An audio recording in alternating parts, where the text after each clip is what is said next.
Thousands of National Guards are set to stay in D.C. due to security concerns around the impeachment trial. This comes despite there being mixed views as to whether impeachment is constitutional now that Trump has left office. Amazon is trying to block a warehouse union vote by mail. Instead, it's pushing for the election to happen in person. There's growing concern around big tech. 3 governments signed an open letter calling for Facebook CEO Mark Zuckerberg to reconsider a new privacy rollout. This is due to concerns it would help not hinder child abusers. And a UK watchdog, meanwhile, accuses the companies of manipulating users' lives. Tune into Deep Dive as we explore these topics and more. Hello and welcome. This is Deep Dive and I'm Tiffany Meier. The Supreme Court has thrown out a case alleging Trump profited off foreign gifts while in office. The lawsuit centers around the emoluments clause of the Constitution, which says no person holding office can receive gifts or titles from foreign officials. The clause states no title of nobility shall be granted by the United States, and no person holding any office of profit or trust under them shall, without the consent of the Congress, accept any of the present emolument, office, or title of any kind whatever from any king, prince, or foreign state. According to the Congressional Research Service, the purpose of the Foreign Emoluments Clause is to prevent corruption and limit foreign influence on federal officers. The case alleged Trump violated the Constitution when he received gifts from foreign officials who stayed at the Trump International Hotel while he was in office. The Supreme Court dismissed the cases, saying they were moot since Trump is no longer in office. Speaking of Trump, the calls for impeachment are moving forward. This despite there being mixed views as to whether impeachment is constitutional now that Trump has left office. Senate Majority Leader Chuck Schumer says the impeachment trial is a way to bring healing. He says he expects a fair trial that will move forward relatively quickly. He didn't answer directly when asked whether any witnesses will be called. The House impeached Trump without holding its customary investigation or calling any witnesses to testify. Republican Senator Marco Rubio has different views, calling the trial counterproductive. Former White House trade advisor Peter Navarro said on War Room, if Biden doesn't stop congressional Democrats from pursuing impeachment, he can forget about unity. He warned it would divide the country, creating nothing but friction. The House of Representatives impeached Trump earlier this month on a charge of incitement of insurrection, alleging he was at fault for the January 6th breach of the U.S. Capitol. No president in American history has been impeached and convicted. Trump is the only president to be impeached twice. No president has been tried after he left office. Trump left office on January 20th. A 2/3 vote is required to convict Trump on the article of impeachment. Democrats and Republicans each have 50 senators at present. 15 Republicans have signaled a willingness to convict Trump. But even Democrats acknowledge it will be difficult to sway the 17. Senate Minority Leader Mitch McConnell has said he will listen to both sides during a trial before deciding whether to vote for acquittal or conviction. Among Republicans, there's a growing number speaking out against pursuing impeachment. According to a tally by the Epoch Times, at least 29 Republicans have expressed they oppose the move. 15 Republicans have expressed they are open to hearing the case, while the stances of 6 remain unknown at this time. Democrats must convince at least 17 senators to vote with them to convict the former president. A conviction requires a supermajority. No president in U.S. history has been convicted. 3 have been acquitted, including Trump.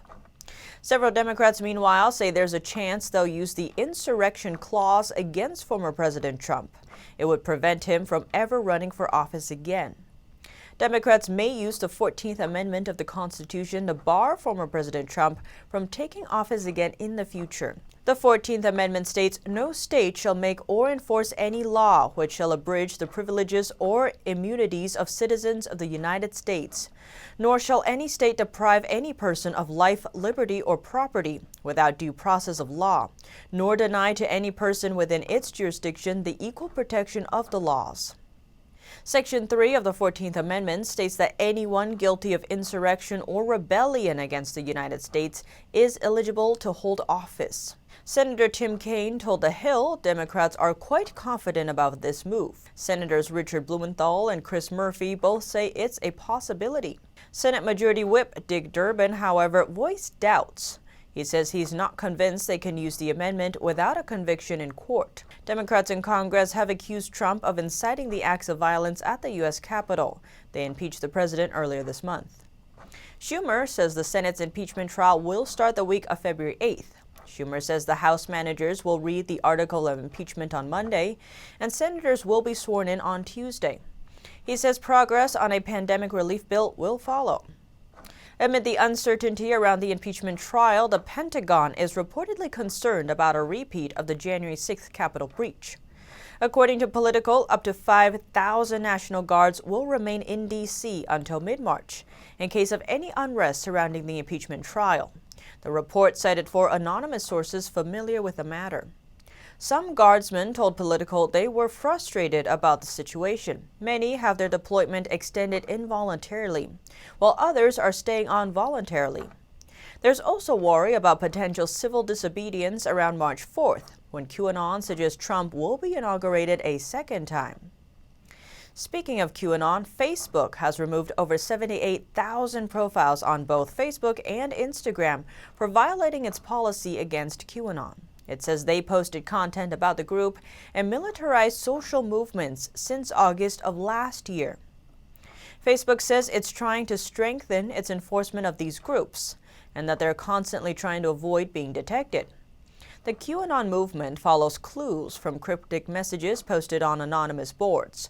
One aspect of the theory alleges that global elites are part of a satanic pedophile ring.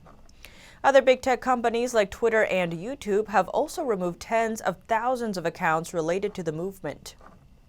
And on the topic of Facebook, it's set to roll out a new set of policies that would help, not hinder, child abusers. Facebook announced its plan for end-to-end encryption across all its platforms, but that's sparking concern around child abuse. Facebook currently accounts for 94% of all child abuse reports. That's out of the 69 million child sex abuse images reported last year. According to a report by the National Center for Missing and Exploited Children, the number is up 50% from the previous year. This comes as governments around the world are calling for Facebook to reconsider. The U.S., UK, and Australian governments wrote an open letter to Facebook last week, urging it to drop end-to-end encryption. They wrote, "We are writing to request that Facebook does not proceed with its plan to implement end-to-end encryption across its messaging services without ensuring that there is no reduction to user safety." They added while they support strong encryption, which is used by billions of people every day for services such as banking, commerce, and communications, it must not come at the price of safety. Pointing out that Facebook CEO Mark Zuckerberg had also raised those fears when he announced the plan in 2019. They said security enhancements to the virtual world should not make us more vulnerable in the physical world. Adding companies should not deliberately design their systems to preclude any form of access to content, even for preventing of investigating the most serious crimes. This puts our citizens and societies at risk.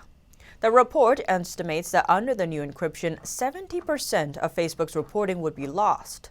That's 12 million reports globally. That would significantly increase the risk of child sexual exploitation or other serious harms. The government's laid out steps they want Facebook to take, which are to ensure the safety of the public systems so that companies can continue to effectively act against illegal content with no reduction to safety and facilitating the prosecution of offenders and safeguarding of victims. Secondly, allow law enforcement to obtain lawful access to content in a readable and usable format. Thirdly, engage in consultation with governments to facilitate this in a way that is substantive and genuinely enhances the design decisions. And finally, the proposed changes shouldn't be implemented until the platform can guarantee the safety of users. This comes as a watchdog in the UK launches investigation into big tech algorithms. The Competition and Markets Authority, or CMA, is accusing big tech of manipulating the lives of its users, as well as reducing competition, which harms consumers. The investigation will look into how these companies could be manipulating the lives of residents in the UK. The watchdog says Google and Facebook are suspected of deliberately manipulating algorithms so that the feeds of new users determining what they see.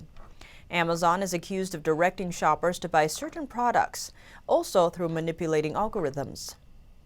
They said in a press release, algorithms can be used to personalize services in ways that are difficult to detect, leading to search results that can be manipulated to reduce choice or artificially change consumers' perceptions. An example of this is misleading messages, which suggest a product is in short supply.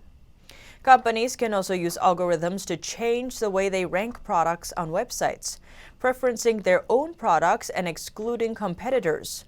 More complex algorithms could aid collusion between businesses without firms directly sharing information. This could lead to sustained higher prices for products and services. The watchdog is concerned as there's currently little to no regulatory oversight into the majority of algorithms used by private firms online. And speaking of Amazon, the company is trying to block a warehouse union vote by mail. Instead, it's pushing for the election to happen in person. Amazon wants to delay a warehouse union vote in Alabama. 6,000 warehouse workers are set to vote on whether to join the retail, wholesale, and department store union. The U.S. Labor Board is allowing mail-in voting for the election because of the pandemic. Ballots have to be received by late March. But Amazon wants to delay the election so it can take place in person with no votes by mail. It says only about 3% of its workers tested positive for the CCP virus in the first week of January, and it says that doesn't count as an outbreak. Amazon says, "We believe that the best approach to a valid, fair, and successful election is one that is conducted manually in person." Amazon is often on the list of the most unsafe workplaces in the country. Union organizers in Amazon set up competing websites.